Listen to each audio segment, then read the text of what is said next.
नमस्कार शेतकरी बंधूंनो, मी पंकज लेवाडे सर्व शेतकरी बांधवांचं साईराज ॲग्रो तर्फे हार्दिक स्वागत करत आहे। आज स्वातंत्र्य दिनाच्या सर्व शेतकरी बांधवांना हार्दिक शुभेच्छा देतो। आज आपण तुमच्यासाठी कापूस पिकातील एक जबरदस्त कीटकनाशक घेऊन आलो आहे। कारण आता बऱ्याच शेतकरी बांधवांची जे कपाशी आहे हे 40 ते 45 दिवसाची झाली आहे, पात्या येण्याला सुरुवात झाली आहे आणि याच वेळेमध्ये काय होते की आपल्या कपाशी पिकावर फुलकिड्यांचा अटॅक वाढतो।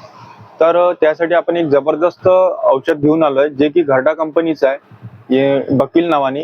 यामध्ये आपल्याला दोन औषधीचा कॉम्बिनेशन पाहायला मिळते, एक तर फिप्रोनिल आणि सोबतच त्याच्या इमिडाक्लोप्राइड हा एक घटक आहे, ज्याच्यामुळे आपल्या कपाशी पिकातील फुलकिड्याचं नियंत्रण चांगल्या पद्धतीने होईलच, सोबतच आपला मावा आणि तुडतुडा याचं देखील नियंत्रण आपल्याला या औषधीमध्ये पाहायला मिळेल। तर याचा तुम्ही नक्कीच आपल्या कापूस पिकावर स्प्रे करू शकता। याचं जे प्रमाण आहे तुम्हाला वापरायचं आहे 200 मिली प्रति एकर किंवा तुम्ही 15 लिटर पंपासाठी 20 ml चा डोस घेऊ शकता। अशाच नवनवीन माहिती करता नक्कीच आपल्या साईराज ॲग्रो या पेजला फॉलो करा। धन्यवाद।